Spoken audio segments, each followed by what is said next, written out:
Teman-teman semua, terakhir kemarin kita sampai pada operator ya. Sebentar, ini saya share screen dulu ya.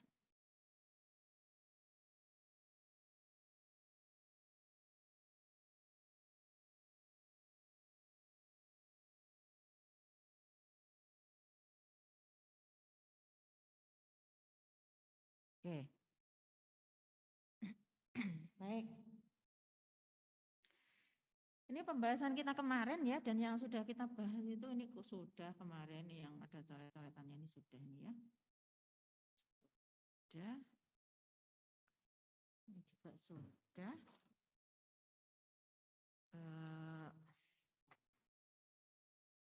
Sampai dengan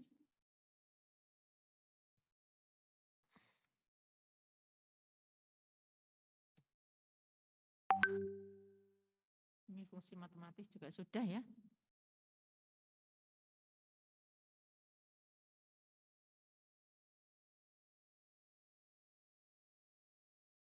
Operator perbandingan sudah juga. Penugasan, operator penugasan nanti bisa juga ada beberapa operator penugasan di singkat-singkat gitu ya. Nanti ada banyak lah cara penulisan, mungkin enggak semua bisa tercover di sini kalau misalnya nanti teman-teman baca referensi-referensi ya.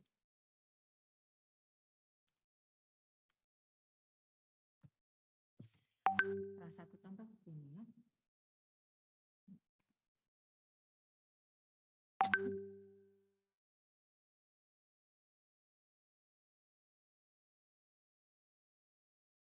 Ini kan operator penugasan sama dengan ya. Nah, misalnya saya punya pernyataan begini ya. Ini berarti variabel A nilainya 3, variabel B nilainya 3, variabel C nilainya 3 ya. Karena kadang kan misalnya teman-teman ngasih nilai awalnya ya biar kayak gini aja, B sama dengan 3 gitu ya, C sama dengan 3, padahal itu sebenarnya bisa disingkat ya. Jadi satu baris instruksi ini ya kadang kan kita tuliskan seperti ini ya nggak apa-apa ya. Ini sekedar tambahan informasi saja, nanti kalau ada buku-buku referensi, baik referensi online maupun offline yang menuliskan dengan cara beda gitu ya. Terus ada juga yang nulisnya, ini kalau sama ya, kalau beda itu ada yang nulisnya gini. Bentar, ini kayak inilah kayaknya ya. Oke, C sama dengan 1, 2, 3. Nah, seperti ini. Oh, maksudnya apa ini? Ada 3 variabel, ini kan pakai operator penugasan sama dengannya. A-nya 1, B-nya 2, C-nya 3 ya. Ini A-nya, ini B-nya, ini C-nya gitu ya. Oke. Nah,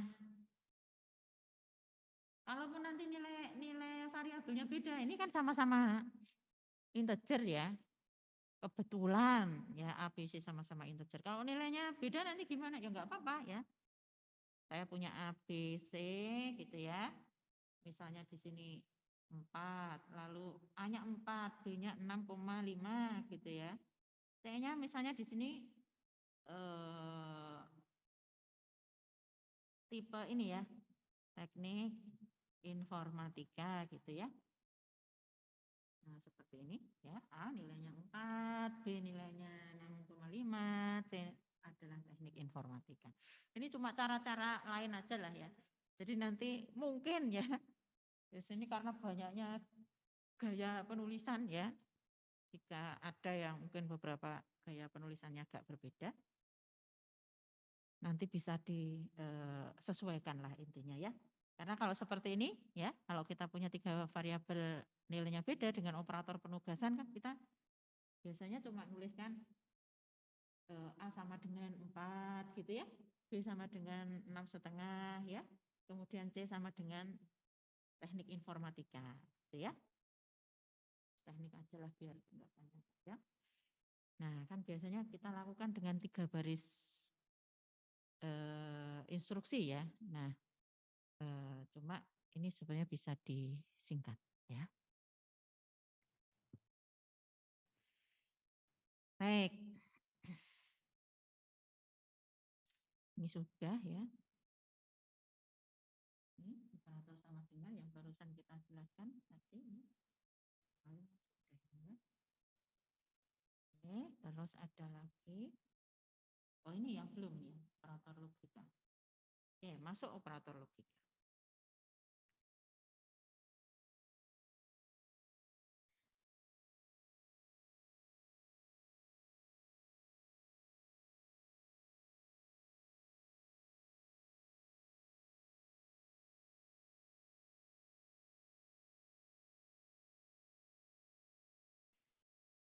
Baik, operator logika. Ini saya yakin juga sudah teman-teman pelajari di bahasa pemrograman lain sama ya, and or not.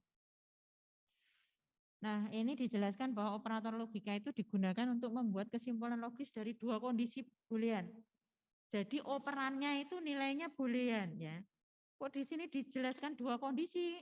Kalau tiga boleh enggak ya boleh gitu ya. Cuma kan memprosesnya tetap dua kondisi ya. Enggak kemudian tiga kondisi itu dieksekusi bareng itu enggak. Ya. Oke.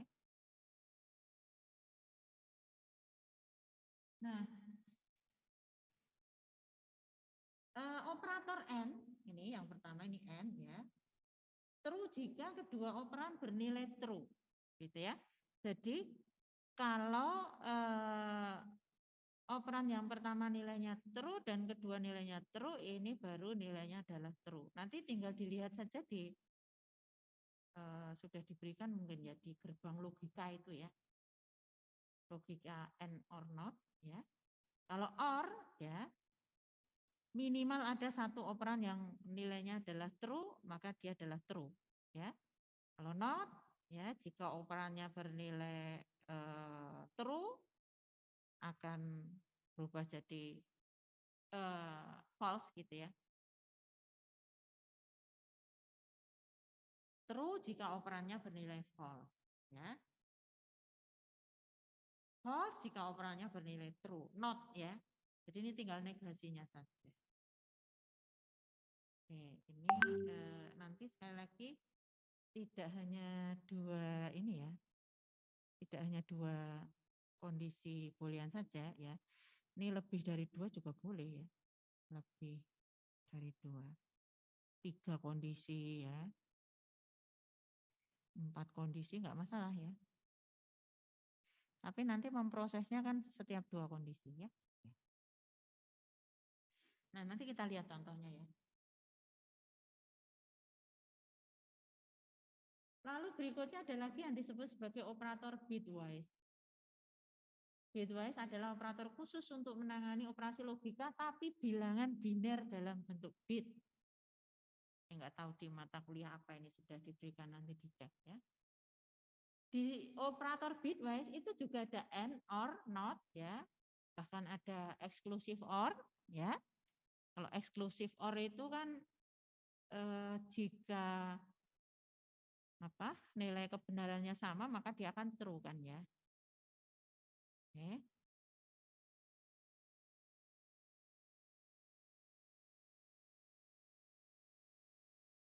Nah, sama-sama true gitu ya kalau XOR ya. Salah-salahnya. Exclusive or ya.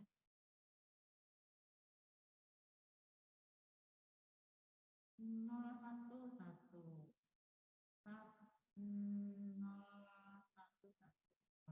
Oh minimal ada satu ya. Oke. Nah, misalnya ini ya. Nih operator untuk bitwise N itu ditulis dengan tanda begini ya. Kalau non bitwise ya, operator logika non bitwise itu ditulis NAND gitu ya. Kalau ini ditulis gini ya. Ya tetap kita baca N, tetapi yang dimaksud adalah N untuk bilangan biner. Ya. Misalnya saya ingin memproses 10N12. Apa maksudnya? 10 diubah jadi biner dulu, 12 diubah jadi biner dulu. Kemudian kita N kan ya. Jadi 10 itu kalau diubah jadi biner kan begini. 10 dibagi 2 sama dengan 5, ya kan? Sisa 0. Sisa nanti ya. Biar cukup aja tempat. 5 dibagi 2 sama dengan 2, sisa 1. Ya kan? 2 dibagi 2 ya, sama dengan 1, sisa 0. Ya. Nah, kemudian ya sampai sini aja sebenarnya cukup. Cuma ada yang nambahkan kadang 1 dibagi 2 sama dengan 0, sisa. Nah, ini dibaca dari bawah ya. Kita dapat 1010. Ini kan ya. 10. Nah, nanti 12 kita lakukan cara yang sama sehingga kita dapat ini. Ya. Ini dapat untuk 12 itu dapat 1100. Nah, kemudian ini di N kan ya. Ini kita N kan. Nah, dalam operator biner 1 itu kan true, 0 itu false gitu ya. Kalau 0 N 0 ya berarti di sini 0 kan gitu ya. 1 0. N 0, 0 juga. 0. 0 N 1, 0 0. juga. Oke. Makasih Mas Aiko ya. Terus Iya. terakhir berarti 1. 1, betul sekali ya. Misalnya yang bersuara itu di Zoom, saya cari di kelas. Enggak ada yang bersuara kayaknya gitu ya. Ternyata Mas Aiko ya. Baik, nah seperti ini hasilnya ya. Kemudian hasil biner ini nanti diubah lagi menjadi desimal ya. Ini udah dapat belum yang memproses data-data kayak gini di mata kuliah apa? Sudah Bu, kemarin di algoritma praktek sudah diajarin yang ini, operasi gerbang Gitu. kebenaran. Oh di labnya. Iya Bu. Oh malah udah ini ya. Oh di labnya sampai mana? Biasanya tuh saya nanya labnya dulu ya. Sampai mana Sampai Mas Aiko? gerbang kebenaran Bu. Oh gitu, tabel kebenaran ya. Iya. Yang ini tadi berarti ya yang true false false gitu ya. Iya. Oke. Sama sekaligus yang ini juga ya. Ya itu udah Bu yang XOR sama AND.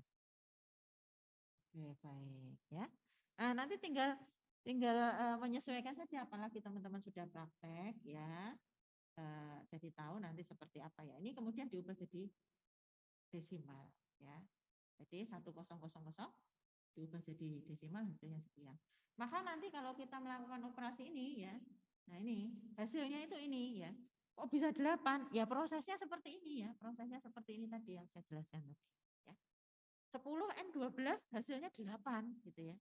Kok bisa? Nah, nanti yang dimaksud adalah seperti itu. Nah, ini juga berlaku untuk OR ya.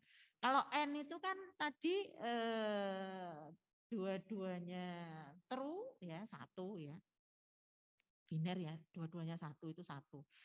Kalau nilainya berbeda itu adalah 0 gitu ya. Kalau OR minimal ada satu peran yang nilainya 1 itu nilainya adalah 1 gitu ya. Nah seperti ini misalnya. Kalau kita N kan tadi hasilnya begini ya. Ini kalau kita N kan 10 dan 12. Kalau kita OR kan hasilnya begini ya. Kok bisa ya? Karena di sini pada saat kita menggunakan operator OR ya itu ada minimal 1 yang bernilai 1 itu nilainya adalah 1 ketika di OR kan ya. Maka di sini kan ini sama-sama 0 ya 0. Ini ada 1 dan 0. Oh ada minimal yang 1 yang nilainya 1 ada 1 1. Ini 01. Oh ada 1 1. Ya, ini apalagi nih ya. 1 sehingga hasilnya adalah 1110. Dan ini juga diubah jadi desimal ya, diubah jadi desimal 14. Jadi nanti kalau kita memproses 10 OR 12 ya hasilnya adalah 14 ya. XOR juga sama ya. Kalau XOR ya ini 10 12 ketika nilainya berbeda ya itu adalah 1, ketika nilainya sama itu adalah 0 kan gitu ya. Nah ini ya nilainya berbeda itu maksudnya apa ya, kalau ada dua operan ya 10 1 1 ya. Nilainya sama itu di sini misalnya untuk 00 dan 11. Ini ketika kita lakukan operasi XOR ya, kita gunakan operator XOR hasilnya kan 0 di sini. Ini 0, di sini juga 0 kan ya. Ini Ini ya. Karena dua operannya nilainya sama-sama 0, ini sama-sama 1 gitu ya. Nah, kalau operan nilainya sama 0 kan gitu ya. Oke, kemudian kalau ini nilainya beda nih. Kalau beda nilainya adalah 1 gitu ya. Sehingga kita dapat hasilnya begini. Ini nanti juga diubah ke biner. Ke desimal ya. Ini juga sama ini ya, not ya. Not 0 ya 1, not 1 ya 0 gitu ya. Jadi kalau kita ngitung not 10 ya 10 diubah jadi biner ya. Binernya dinotkan dulu not 01, not 1, 0 ya dan seterusnya sehingga didapat 0101 ya. Lalu di sini kemudian ada diubah menjadi desimal ya. Untuk mengubah jadi desimal itu pakai tuh komplement nanti di lagi di mata kuliah yang membahas apa konversi gitu ya. Nah, kemudian left shift ini geser kiri, geser kanan gitu ya.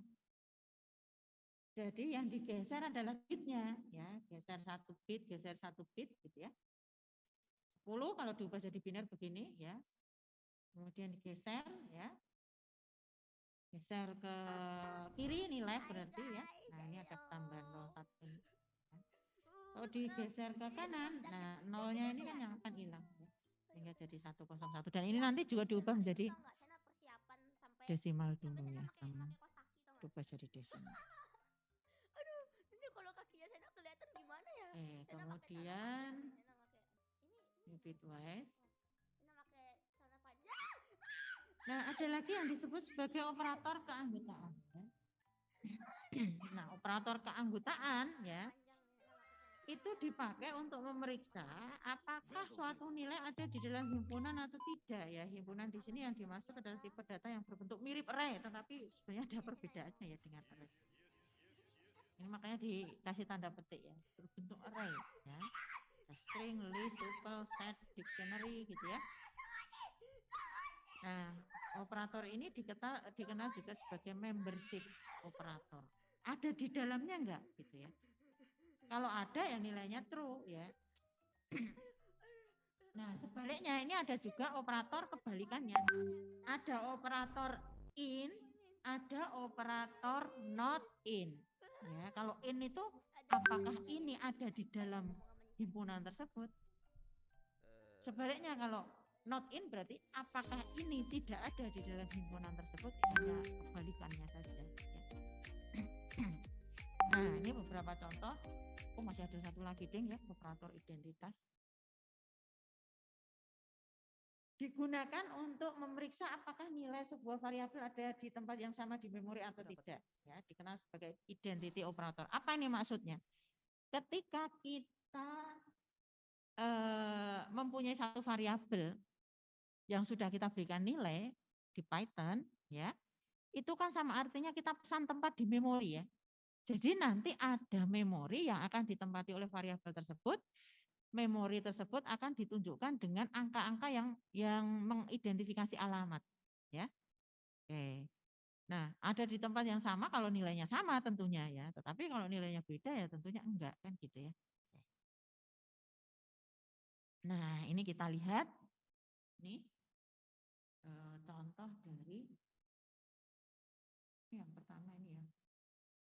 Operator N. Ini ada dua kondisi nih ya. Ada dua operan ya. Apakah A lebih besar dari 2? A-nya 5. Ini kita punya dua variabel ya. A-nya 5, B-nya 8. Apakah A lebih besar dari 2? Ya. Ternyata A-nya 5, berarti benar kan ya? True di sini. Ini A-nya 5. Di sini nilainya true.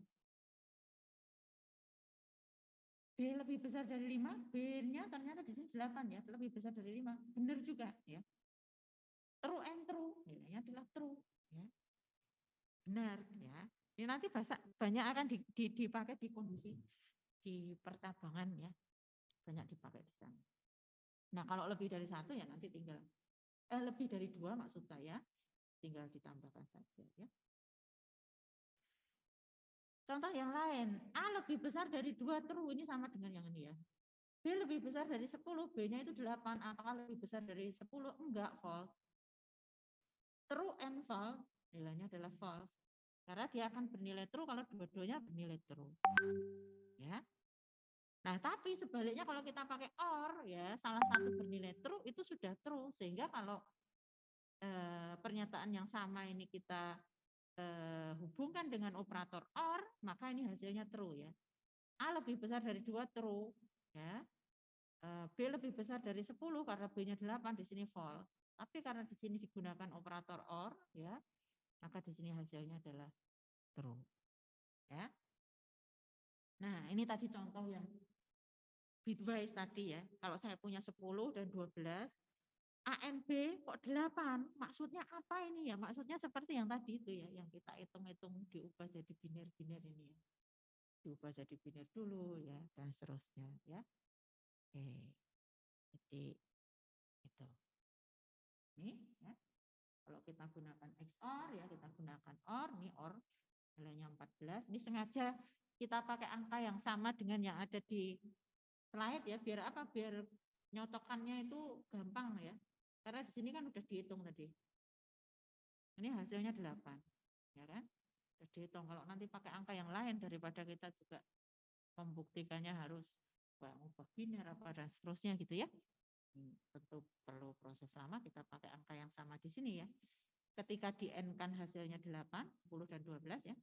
Ketika di OR kan hasilnya 14, ketika di XOR kan hasilnya adalah 6 ya. Oke. Nih kita lihat di sini.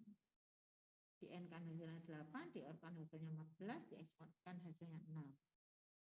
Kemudian negasi dari A tadi ya, not A ya. Not A nilainya di sini min 11 tadi ya, karena kalau bilangan negatif biner itu kan pakai to complement ya. Oke. Nah, kemudian ini yang geser kiri, geser kanan tadi ya. A-nya berapa? A-nya tadi adalah 10 ya. Karena ini sudah berubah ya. Di sini kan A dan B, di sini juga A dan B. Semula nilainya 5 dan 8 diubah jadi 10 dan 12 ya. A nilainya 10 ya. Geser kiri 1 bit gitu ya. Ini geser kiri 2 bit ya. Jadi angka di sini itu nanti enggak harus 1. Kalau di sini kan di slide itu kan 1 gitu ya. Nih. Jadi ini itu nanti enggak selalu harus 1 ini ya. Mau digeser berapa bit? Ya. Bisa 1 bit, 2 bit, 3 bit. Ya. Nah, nanti pergeseran tersebut tentu mengakibatkan nilainya akan berubah ya. Ini yang geser 1 yang sesuai dengan yang ada di slide. Nah, ini geser 2 kok jadi begini ya. Nanti silahkan diubah jadi desimal ya. Biner menjadi desimal itu gimana caranya ngubah gitu ya. Bisa dicek. Terus ini tadi adalah operator keanggotaan. Nih misalnya nih untuk list gitu ya. Nanti yang lain ada pembahasan materinya tersendiri ya. Ini enggak apa-apa, ini list ya. Saya punya A1. Ini list namanya angka. Di dalam list angka, di dalam himpunan angka itu ada 1, 2, 3, 4. Lalu saya punya A nilainya 1, B nilainya 5. Apakah A in angka? Apakah A ada di dalam angka? Ya. A-nya berapa? 1. Ada nggak di dalam himpunan? Oh, ada ini ya, di posisi pertama atau ke 0 ya. Maka true. Tapi B adakah di sini? Enggak ada ya. Enggak ada, berarti di sini false. Ya.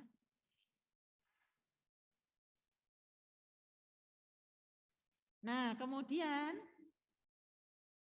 apa terakhir tadi? Operator identitas ya. Setelah keanggotaan ada operator identitas. Nah, operator identitas tadi dijelaskan ada is not ya. Oke. Is bernilai true jika kedua operan merujuk ke objek yang sama dan berisi nilai yang sama. Nah, itu ini misalnya ya. Seperti saya sampaikan di awal tadi, pada saat saya punya variabel di dalam Python, misalnya saya punya 3 variabel nih. A-nya 10, B-nya sekian, C-nya sekian. Mendeklarasikan variabel itu kan sama saja memesan tempat di memori. Nah, tempatnya di posisi mana? Karena memori itu kan ibarat satu daerah itu kan luas ya, itu di pojok kiri, pojok kanan, di tengah gitu ya. Nah, maka di situ nanti akan ditunjukkan oleh ID alamat memori dan ID yang ditempati oleh variabel tersebut kita bisa ketahui dengan menggunakan instruksi ID nih ya. Jadi instruksi ID itu digunakan untuk mengetahui alamat memori yang ditempati oleh variabel tersebut. Ya walaupun berikutnya ini ya jarang lah nanti dipakai di pemrograman dasar ya, kecuali nanti kalau teman-teman akan bekerja di implementasi pemrograman yang akan mendeteksi penggunaan memori di dalam prosesnya ya, tetapi kalau enggak ya sini enggak gitu ya. Nah, cuma karena bagian dari operator yang mesti kita sampaikan ya. Biar nanti kalau baca referensi ini operator apa kok enggak pernah disampaikan gitu ya, sekilas saja gitu ya. Baik, ini ID dalam kurung A berarti kita mengetahui alamat memori yang ditempati oleh variabel A. Ya, alamat memori yang ditempati variabel A. Nih, 13560 dan seterusnya gitu ya. Yang ditempati B, yang ditempati C. Perhatikan di sini masing-masing kan beda ini tempatnya. Ibaratnya kalau posisi rumah ya ini di Jalan Jeruk nomor sekian, ini di Jalan Jeruk nomor sekian, Jalan Jeruk nomor sekian kan gitu ya. Namun ketika ada variabel lain, taruhlah di sini saya sebut A1 ya. Nilainya sama dengan A tadi 10 ya. Oke, saya punya variabel lain A1, nilainya sama dengan A yakni 10. Dan kita ingin mengetahui alamat memori yang ditempati oleh variabel A1 ya.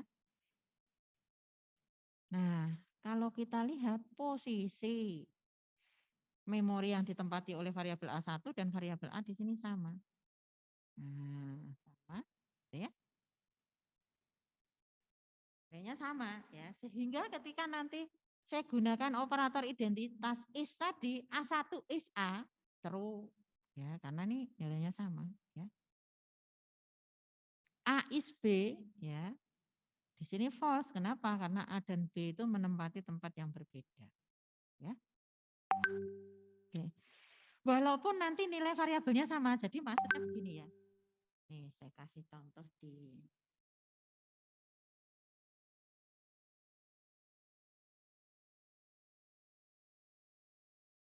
saya punya nilai variabel ini ya, ABC-nya ini ya. ABC. Sekarang B itu saya kasih nilai 4. A-nya 4, B-nya 4. Sama kan ya nilainya. Ya. Tapi walaupun nilainya sama, pada saat saya ingin mengetahui alamat memori A, ya, dan mengetahui alamat memori B, ya. Oke.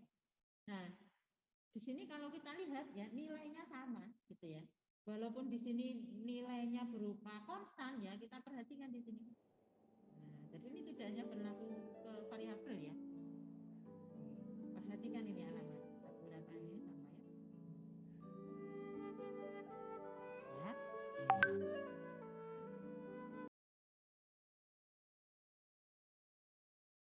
Nah, kecuali nanti kalau si B ini saya berikan nilai yang berbeda ya.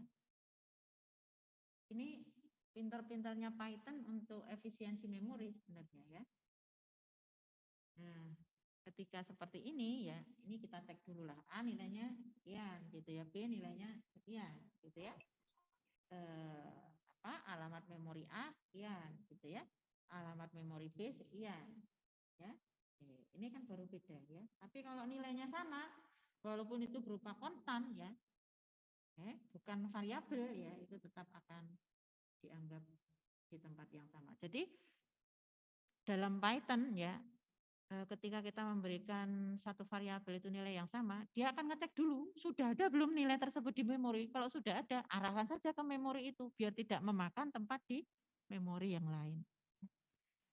Nah, ini yang sedikit agak berbeda. Nanti teman-teman bisa bandingkan dengan di bahasa pemrograman yang lain ya. Walaupun di sini memorinya apa? Maaf, walaupun nilainya sama bisa jadi memorinya berbeda ya. Kalau dia dideklarasikan berbeda. Python ini spesifik seperti ini karena kebetulan dia tipe datanya kan nggak perlu kita deklarasikan ya. Kita nggak perlu deklarasikan tipe data akan menyesuaikan dengan isi data terakhir yang tersimpan di variabel tersebut ya. Baik, nah sehingga nanti kalau kita gunakan operator is itu maksudnya sama enggak gitu ya. Kalau di sini kita, oh ini ada B-nya udah diganti ya, A is B gitu ya. Karena enggak sama gitu ya, tapi kalau kayak begini gitu ya, nah ini jadi true ya. Apakah A itu menempati tempat yang berbeda dengan B? Benar, emang beda ya. Tapi kalau apakah A menempati tempat yang sama dengan B? Ya salah. Nah, nanti tinggal penggunaannya disesuaikan saja karena ini merupakan negasinya gitu ya. Ya, merupakan negasinya. Oke, sampai di sini ada yang ditanyakan sebelum kita lanjutkan yang lain?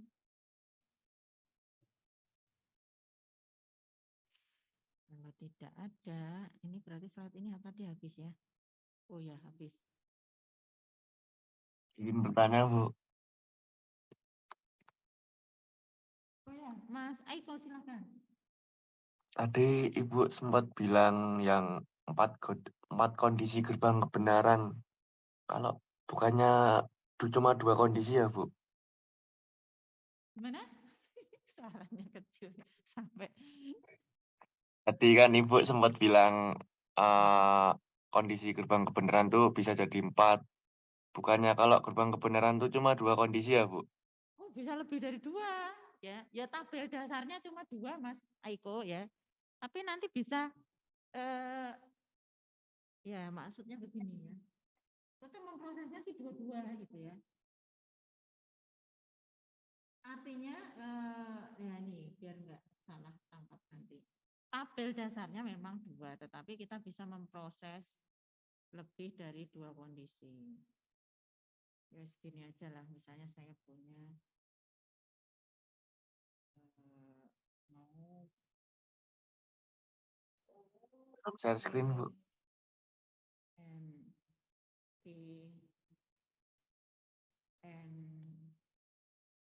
P R ya. Belum share screen, Bu. Oh ya, ini tuh cuma saya pakai share screen.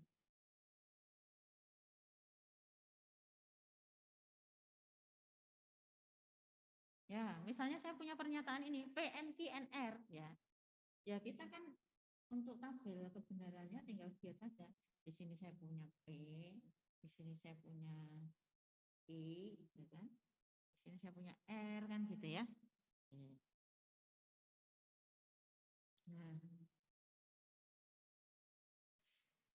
ini true, ya, true, false. Salah. True, false. Tabel dasarnya 2, tapi kita bisa memproses banyak. Ini, N apalagi, gitu maksud saya. Oh, paham, Bu. Berarti kondisinya Ya, cuma ya 2, berarti Bu. nggak usah dikasih contoh. Iya, Bu. Jadi Makasih, Bu. iya, tabel basicnya 1, tapi kita bisa memproses. Di tabel basicnya itu ada 2, ya, 2 kondisi, tetapi kita bisa memproses lebih dari 2, ya. Nanti dengan kombinasi operator-operator logika yang lain ya, PN, I, or R misalnya, dan seterusnya, ya. Baik. Ini yang selection belum saya buka.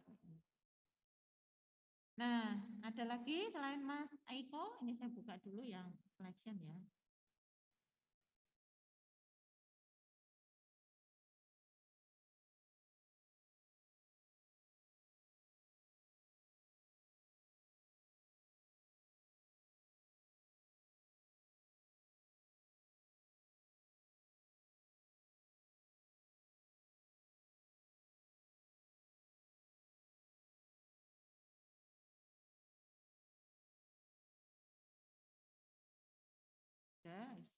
gampang ya, ini masih basic kok ya bahasa pemrogramannya. Jadi mungkin dari teman-teman yang gabung di kelas ini ada yang programming Python-nya udah jauh di depan gitu ya. Ini karena memang kita juga harus membahas mulai dari yang basic ya. Baik, berikutnya kita akan lihat tentang percabangan. Percabangan, ibaratnya kalau di bahasa pemrograman lain ya if gitulah.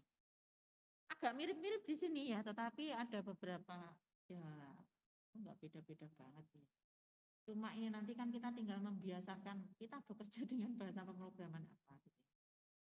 Terutama bagi teman-teman yang mungkin nanti akan bekerja dengan lebih dari satu bahasa pemrograman ya. Wah ini sekarang di mana ini pakai apa gitu ya. Oke. Percabangan.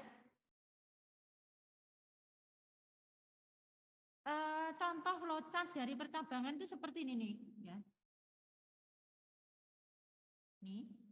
Ini yang disebut sebagai percabangan.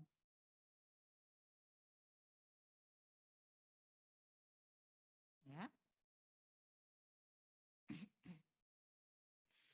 Kenapa? Karena di sini nanti ada instruksi yang akan dikerjakan ketika kondisi tertentu dipenuhi. Nih ya, ini tuh yang sudah kita bahas di awal itu ya, algoritma itu. Ngitung rata-rata, ngitung nilai akhir. Nilai akhir dihitung dari MIT, UAS, tugas dengan bobot 20% nilai MIT, 25% nilai tugas, 35% nilai UAS. Ya. Nah, ini kan nanti dapat nilai akhir. Kemudian nilai akhirnya dicek, apakah lebih dari 60? Kalau iya, lulus. Kalau tidak lulus. Nah, ini percabangannya itu di sini nih, karena harus dicek dulu ya, sehingga kalau terpenuhi bagaimana, kalau tidak dipenuhi bagaimana. Ya. Nah, cuma di sini dua-duanya mempunyai output status, tentu tergantung nilai statusnya nanti ya. Ketika statusnya di sini nilai lulus, ya berarti akan ditampilkan lulus. Kalau enggak, ya berarti akan ditampilkan tidak lulus gitu ya. Nah, ini contoh flowchartnya ya. Lalu kalau di dalam Python bagaimana ya? Biasanya kalau di bahasa pemrograman lain itu kan if else gitu ya. Nah, namun di Python itu ada satu lagi pernyataan yakni elif gitu ya.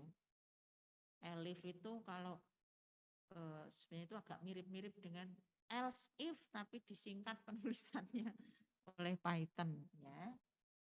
Ini ada 3 statement yang bisa dipakai ya. If ini sudah sering kita tahu. Ini elif ya. Jadi nanti nulisnya juga elif begini ya. Di Python kondisi kedua, ketiga hingga ke n ya. Nanti kita lihat teman-teman. Nah, ini agak mirip-mirip kalau di bahasa pemrograman lain ya, if else gitu ya. If kondisi else gitu ya. Dan ini else untuk kondisi terakhir. Nih ya. Else untuk kondisi terakhir. Dan penulisan struktur ini maksudnya ya. Penulisan struktur if menggunakan indentasi. Indentasi itu ditulis agak menjorok ke dalam gitu ya. Karena kalau di Python ini menjorok ke dalam atau enggak ini nanti akan diartikan berbeda ya. Terutama kalau menggunakan instruksi-instruksi yang memang harus ditulis menjorok ke dalam ya atau indentasi ya. Dikasih indentasi ya.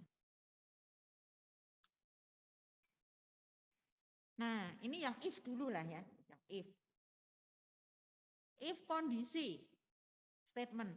Nah, kondisi ini nanti menggunakan operator-operator yang sebelumnya sudah kita bahas ya, di mana operator-operator tersebut akan menghasilkan nilai boolean true atau false. Nih pakai operator perbandingan ya, operator logika yang namanya true atau false ya hasilnya. Ini atau operator identitas ya.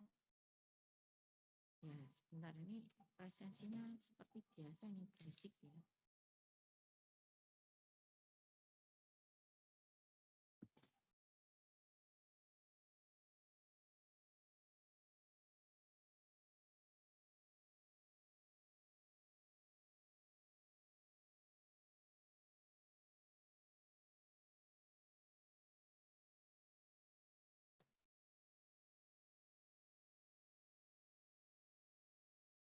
Baik, jadi nanti bisa menggunakan operator apapun asalkan yang hasilnya berupa boolean ya.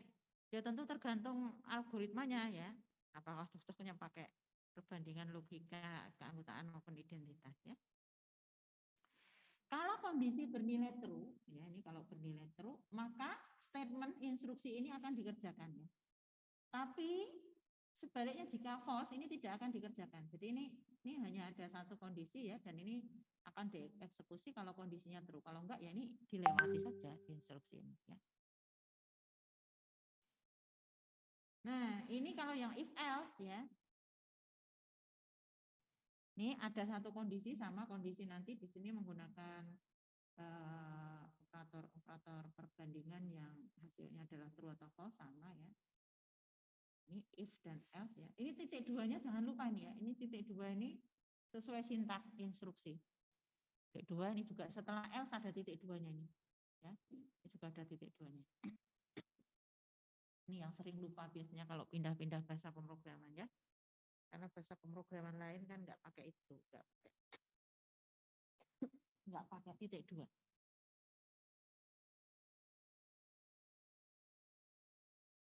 Kalau kondisi ini nilainya adalah benar ya. Kalau kondisi benar yang dikerjakan yang ini kalau true ya. Tapi kalau false ini yang dikerjakan. Bedanya kalau ini tadi kalau false kan nggak ngerjakan apa-apa ya. Ini kayak programming biasa lah ya. Ini sudah saya berikan keterangan. Kalau true maka yang dikerjakan adalah statement pertama. Kalau false yang dikerjakan adalah statement kedua. Ya. Nah, ada juga if dan elif gitu ya, elif tadi ya. Jika kondisi 1 ngerjakan statement 1 gitu ya. Jika kondisi 2 statement 2, kondisi 3 statement 3 dan seterusnya sampai dengan kondisi N. Oke. Di sini sudah saya berikan keterangan. Ini sama nanti ya, kondisi-kondisi itu pakai operator-operator perbandingan, pakai operator perbandingan, logika dan seterusnya yang hasilnya true atau false. Kemudian mana yang akan dikerjakan itu adalah yang kondisinya bernilai true. Ya. Kalau semuanya nilainya false ya lewat aja nih, nggak ada yang dikerjakan. Ya. Kalau yang true adalah kondisi pertama ya ini yang dikerjakan. Ya. Oke. Kok kebetulan ada dua yang kondisinya true ya untuk algoritma tertentu lah, nggak tahu nanti kita bikin program untuk apa gitu ya. Berarti ada dua yang dikerjakan. Ya. Namun kalau semua kondisi ya dari kondisi pertama, kondisi kedua, ketiga, semua kondisi nilainya false, instruksi ini dilewati, nggak akan dikerjakan. Ya.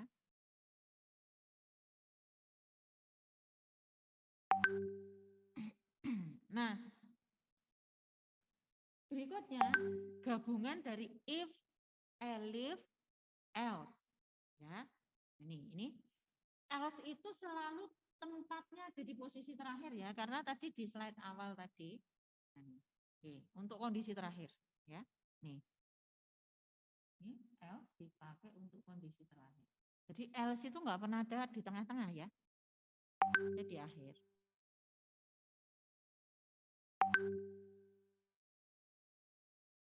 Nah, mirip seperti instruksi if elif ini tadi, tetapi nanti di sini ya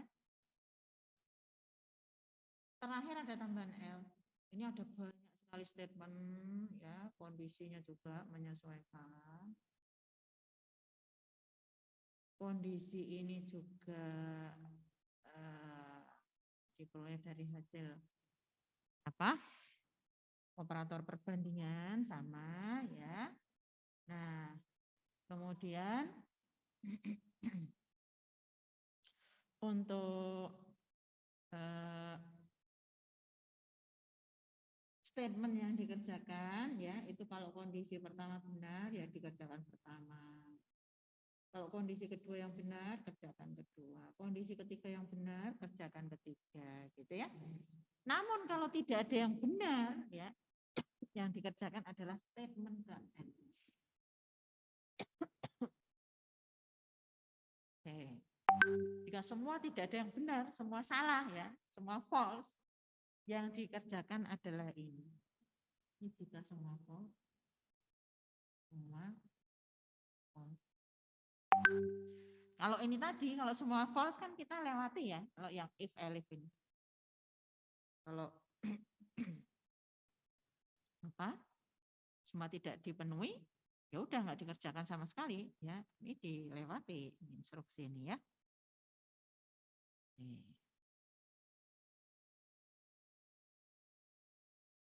Nah, ini contohnya ini.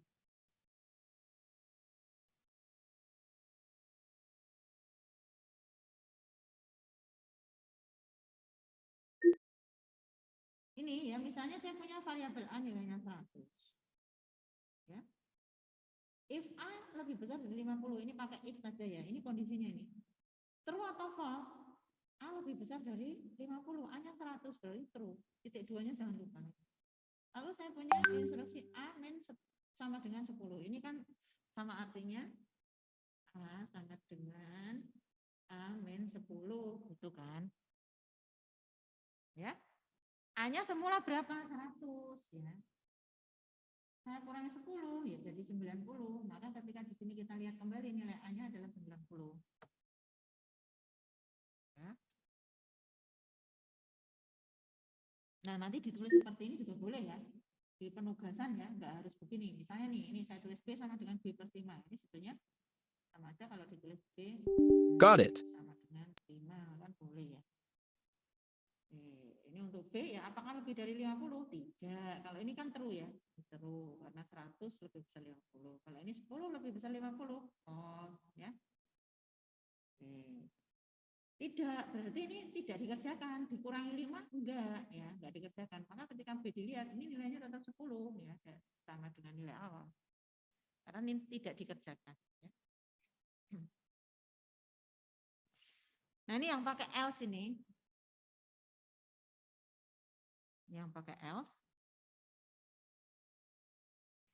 If A lebih dari 5, titik 2-nya jangan lupa ya. A-nya 5, ya. Apakah lebih besar dari 5? Ya. Oh, ini masih sama ya, belum lebih besar ya. Berarti di sini false ya. Kecuali kalau di sini saya kasih tanda sama dengan gitu ya. Lebih besar sama dengan. Berarti true, tapi karena hanya lebih besar saja ya. False berarti di sini ya. Kalau false yang dikerjakan yang mana? Yang ini kan kalau else tadi. A saya tambah dengan 5. Berapa A semula 5? Saya tambah 5 10. Maka di sini A kita lihat nilainya adalah 10. Ini mengubah lulus tidak lagi ya. Oke, kalau nilainya lebih dari 60 lulus. Else status tidak lulus ya. Ini pakai else titik 2 ini. Titik 2-nya jangan lupa ya. Sehingga ketika status itu kita tampilkan di layar, di sini lulus ya. Ini yang pakai deretan elif tadi. Titik 2-nya juga jangan lupa setelah elif kondisi ini. A lebih dari 15. A lebih dari 10. A lebih dari 5. Ya.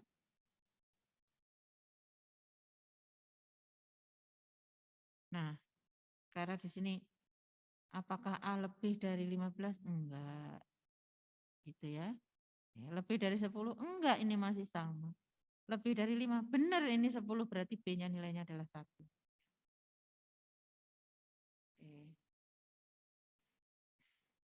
Tapi nanti kalau enggak ada yang dipenuhi ya berarti nanti tidak dikerjakan ya.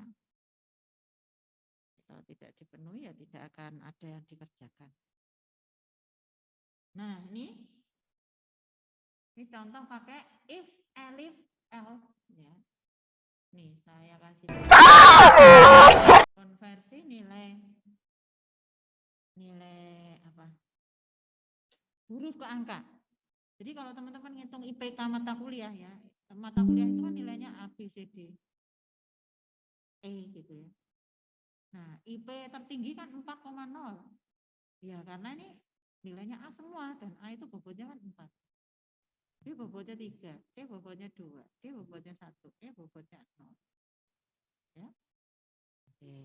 Nah, yang dimaksud konversi nilai huruf ke angka itu seperti ini ya. Nah, ini ya. If nilai huruf sama dengan A, nilai angka 4. Else if gitu ya. Elif ya. Nilai huruf sama dengan B ya. F nilai angka 0. Kalau seperti ini nanti nilai huruf G aja juga 0 nanti. Nilai apa namanya?